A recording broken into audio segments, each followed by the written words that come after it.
Hello students, welcome back to visual science academy. आज हम molecular basis of inheritance का important topic that is DNA replication करने जा रहे हैं। ये टॉपिक बहुत ही ज़्यादा इम्पॉर्टेंट है, बेसिक है, ठीक है। जिनको ये बेसिक नहीं आता ना, फिर वो आगे रेप्लिकेशन फॉक, ठीक है, नेक्स्ट वीडियो में हम वही करेंगे रेप्लिकेशन फॉक के बारे में, मतलब वो समझ में नहीं आ पाएगा, ठीक है। तो चलिए स्टार्ट करते हैं। सबसे पहले तो आपको याद रखना है कौन सा टॉपिक, जैसे ट्रांसक्रिप्शन हो गया, ट्रांसलेशन हो गया, जोन से भी टॉपिक हैं, सबसे पहले उनका साइंटिस्ट का नेम याद रखो। जो भी आपको एक्सपेरिमेंट गिवन होता है एनसीईआरटी में भी, उसमें साइंटिस्ट का नाम गिवन होता है, ठीक है। वो साइंटिस्ट के नेम बहुत ही ज्यादा इंपॉर्टेंट है, आपको पूछ सकते हैं कि कौन सा प्रोसेस किसने एक्सप्लेन किया। डीएनए रेप्लिकेशन को किसने प्रपोज किया था? वॉटसन एंड क्रिक ने, ठीक है, 1953 में। इन्होंने डबल हेलिकल डीएनए मॉडल भी दिया था डीएनए का, ठीक है। इन्होंने बोला था कि जो डीएनए रेप्लिकेशन की स्कीम है, डीएनए रेप्लिकेशन की स्कीम क्या है? सेमी कंजर्वेटिव है। इसका मतलब क्या होता है सेमी कंजर्वेटिव का? कि जो डीएनए होता है वो खुद रेप्लिकेट कर सकता है, ठीक है। डीएनए के क्या होते हैं? 2 पेरेंटल स्ट्रैंड होते हैं जो सेपरेट करते हैं दोनों पेरेंटल स्ट्रैंड, और वो टेम्पलेट की तरह एक्ट करते हैं। टेम्पलेट की तरह मतलब कि जो भी स्ट्रैंड सेपरेट होंगे ना, उनकी भी क्षमता है कि वो उससे कॉम्प्लीमेंट्री भी बनाए। For synthesising complementary strand, 2 parental strand separate and act as a template for synthesising complementary strand, ठीक है। जब रेप्लिकेशन कंप्लीट हो जाती है, हर एक डीएनए के पास क्या होता है? एक तो पेरेंटल स्ट्रैंड जहां से वो आया, दूसरा क्या होता है? उसके अपोजिट यानी उसका कॉम्प्लीमेंट्री स्ट्रैंड होता है जो कि न्यूली सिंथेसाइज्ड है। जैसे कि ये देखो, ये क्या था? एक पेरेंटल डीएनए था, किसी का भी लगा लो, ठीक है, चाहे ह्यूमन का ले लो, ऑर्गेनिज्म का ले लो, इजरिकिया कोलाई का, ठीक है। पेरेंटल डीएनए डबल स्ट्रैंडेड है, यानी एक स्ट्रैंड है 5 प्राइम टू 3 प्राइम, दूसरा है 3 प्राइम टू 5 प्राइम। पहले क्या होता है? ये दोनों स्ट्रैंड क्या करते हैं? सेपरेट हो जाएंगे। ये वाला स्ट्रैंड सेपरेट हो गया, नीचे वाला स्ट्रैंड अलग हो गया, और ये दोनों स्ट्रैंड जो सेपरेट हुए हैं टेम्पलेट की तरह करते हैं, मतलब कि ये अपने साथ वाला स्ट्रैंड बना सकते हैं इजीली, उसको बोलते हैं इसीलिए टेम्पलेट। क्या होता है? जो ये वाला सेपरेट हुआ था ब्राउन वाला, ये देखो, इसके साथ ही न्यू वाला बन गया 3 प्राइम टू 5 प्राइम, और जो ये नीचे वाला ग्रीन वाला 3 प्राइम टू 5 प्राइम वाला सेपरेट हुआ था, ठीक है, इसके साथ वाला भी एक न्यू बन गया। तो ये देखो, 5 प्राइम टू 3 प्राइम था एक टेम्पलेट स्ट्रैंड, इसके अपोजिट न्यूली सिंथेसाइज्ड स्ट्रैंड आ गया। और यहाँ पर कौन सा टेम्पलेट था? 3 प्राइम टू 5 प्राइम, ये वाला नीचे वाला, और इसके अपोजिट भी एक न्यू स्ट्रैंड सिंथेसाइज हो गया। तो कहने का मतलब क्या है कि ये जो डीएनए रेप्लिकेशन है सेमी कंजर्वेटिव है। बट अगर आपको एग्जाम में आया टू प्रूफ कि डीएनए रेप्लिकेशन क्या है, सेमी कंजर्वेटिव, आप ऐसे नहीं लिखोगे। ये जस्ट मैंने समझाने के लिए बताया भी ऐसे होता है। आपको एक एक्सपेरिमेंट होता है वेरी वेरी इंपॉर्टेंट, वही इस वीडियो में हम करने जा रहे हैं।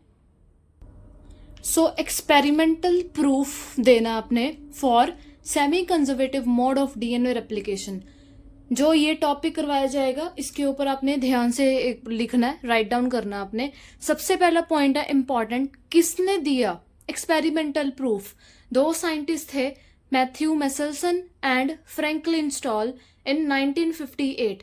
इन दोनों ने एक्सपेरिमेंट किया। एक ऑर्गेनिज्म था इजरिकिया कोलाई, ई कोलाई के ऊपर, ठीक है। ये नोट डाउन कर लो, कई बार पूछ लेते हैं साइंटिस्ट का नाम। तो हम क्या करते हैं, स्टेप बाय स्टेप इसका डायग्राम बनाएंगे, ठीक है, कैसे होता है, फिर मैं आपको एक्सप्लेन करूंगी डिटेल में।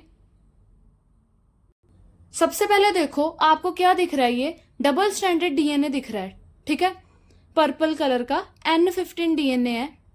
तो पहले तो आपने ये बनाना है। आगे क्या करेगा? ये दोनों स्ट्रैंड अलग अलग हो जाएंगे ऐसे। ये देखो, ये दोनों क्या हो गए? सेपरेट हो गए। अब ये दोनों क्या हो गए? सेपरेट हो गए। तो मैंने बोला था सेमी कंजर्वेटिव के अकॉर्डिंग ये दोनों स्ट्रैंड क्या करते हैं? टेम्पलेट की तरह एक्ट करेंगे। इसके ऑपोजिट एक कॉम्प्लीमेंट्री स्ट्रैंड बनेगा, ठीक है। मतलब आपको पढ़ाया जाएगा, इसको हम 15 वाले डीएनए को 14 डीएनए में इनकॉर्पोरेट करवाएंगे, तो इसके ऑपोजिट दूसरा डीएनए लगेगा, उसका कॉम्प्लीमेंट्री वाला 14। यानी ये देखो, इसके ऑपोजिट लग गया कॉम्प्लीमेंट्री N14, ठीक है। ये वाला कौन सा है? N14, ये वाला, और इसका भी। तो आपने चाहे आप अलग अलग कलर से रेफर कर सकते हो, एक डीएनए N15, एक डीएनए N14। अब ये भी क्या करेंगे, सेपरेट होंगे, N15 वाले भी N14 वाले भी क्या होंगे, सेपरेट हो जाएंगे। सो ये देखो सेपरेट हो गए। 15 वाले ये दो हैं, इसमें से एक 15 वाला अलग हो गया, यहां पर आ गया, इसमें से एक स्ट्रैंड निकल गया, यहां पर लिख दिया हमने, और इसमें से एक स्ट्रैंड बचा 14 वाला, यहां पर लिख दो, और यहां पर 14, यानी सभी स्ट्रैंड टोटल कितने थे स्ट्रैंड, 1 2 1 2, 4 स्ट्रैंड थे ना, 2 थे 14 के, 2 थे 15 के, ये क्या हो गए, सेपरेट हो गए। अब क्या होगा, इनकी टेंडेंसी, अब ये चारों स्ट्रैंड क्या कर रहे हैं, टेम्पलेट की तरह एक्ट करेंगे, अपना एक कॉम्प्लीमेंट्री वाला बनाएंगे। तो ये देखो इन्होंने अपना एक कॉम्प्लीमेंट्री बना लिया, N14 वाले ने N14 ही बनाया, ठीक है, इसमें N15 नहीं लिखना, ये मैं आपको समझाऊंगी क्यों।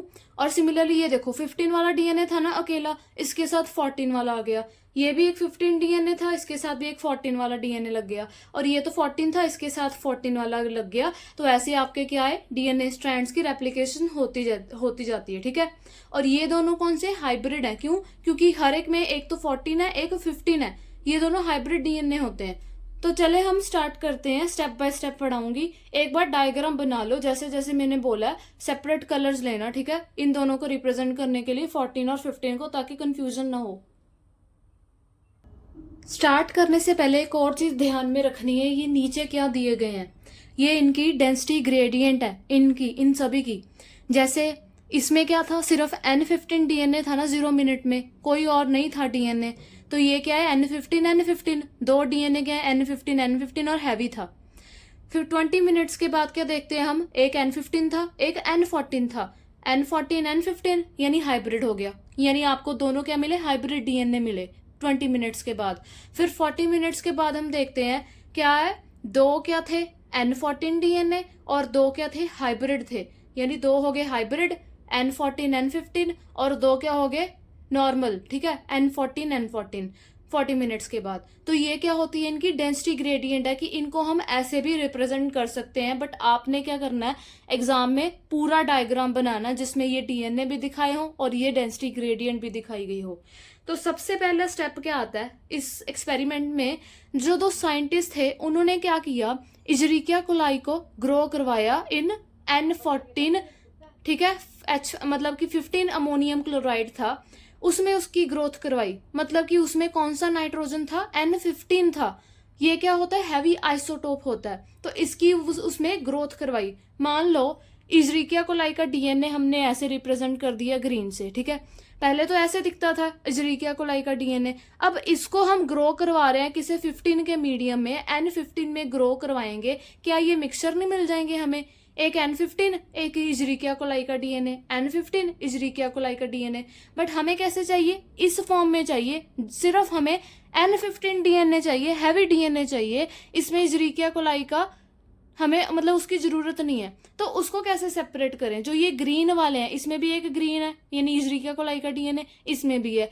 इनको सेपरेट कैसे करें, सेंट्रीफ्यूगेशन से। सेंट्रीफ्यूगेशन मेथड होता है, लाइक आपको प्रैक्टिकल भी करवाया होगा, जिसमें आपको क्या करवाते हैं कि कोई भी सॉल्यूशन होता है, जैसे मिक्सचर होता है ना, उन मिक्सचर को अलग अलग करना, सेपरेट सेपरेट सैंपल्स मिलने हैं, ठीक है, जैसे एक सैंपल ग्रीन था, एक सैंपल ब्राउन था, मिक्सचर था, बट हमने क्या करना, उन दोनों को अलग करना, किसके प्रेजेंस में हमने किया, सीजियम क्लोराइड, ठीक है। तो क्या मिल गया हमें, एक प्योर N15 डीएनए मिल गया, और जो इजरिकिया कोलाई का डीएनए था उसको सेपरेट कर दिया, ये एक मेथड होता है, ठीक है। तो हमें क्या मिल गया, ये N15 डीएनए।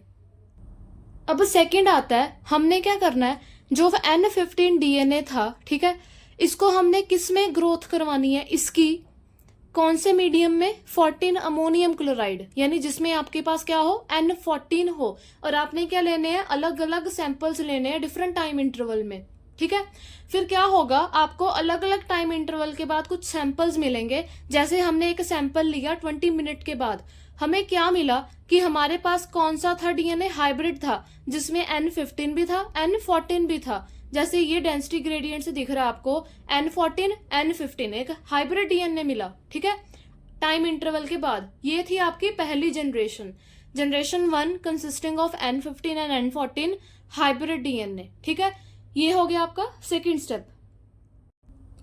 अब नेक्स्ट स्टेप आता है, 40 मिनट्स के बाद आपको जनरेशन 2 मिलती है, ठीक है, जिसमें क्या होगा, shard equal amounts of light DNA and hybrid DNA. मतलब कि रेप्लिकेशन होती है ना, टाइम इंटरवल होता है इनका।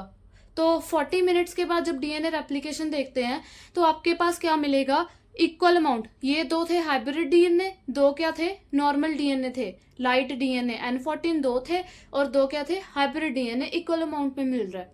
तो ये क्या थी आपकी डीएनए रेप्लिकेशन जो कि सेमी कंजर्वेटिव थी। अब मैंने आपको एक बात बतानी थी कि जब आप N15 के साथ एक कॉम्प्लीमेंट्री डीएनए लगाओगे, N14 लगाओगे, क्यों? आई थिंक आपको पता लग गया होगा क्यों। क्योंकि हमने क्या किया था, N15 डीएनए को किस मीडियम में ग्रो करवाया था, उसको 14 वाले के मीडियम में। जब उस मीडियम में ग्रो करवाते हो तो उसके साथ N15 वाले के साथ कौन सा लगता है, N14 वाला लगेगा, ठीक है। अब आगे फिर से देखो, N14 वाला सेपरेट हो गया इसमें, यानी दोनों जो दो थे ना N14, एक N14 ये एक N14 ये दोनों सेपरेट हो गए। अब इसके साथ N15 नहीं लगाना, क्यों? क्योंकि मीडियम कौन सा है, 14 अमोनियम क्लोराइड, तो 14 के साथ 14 ही लगेगा ना। बट 15 के साथ जरूर 14 लगे, क्योंकि आप कौन सा मीडियम ले रहे हो, N14। तो जो N14 था इसके साथ N14 ही लगेगा कॉम्प्लीमेंट्री, ठीक है, इसमें भी। बट जो ऑलरेडी N15 था, क्योंकि इसमें एक N15 थे दोनों में, तो ये क्या हो गया, इसके साथ N14 लग गया। तो ऐसे आपने क्या है, एक डायग्राम बनाना है। तो स्टेप बाय स्टेप इसकी क्या देनी है, एक्सप्लेनेशन।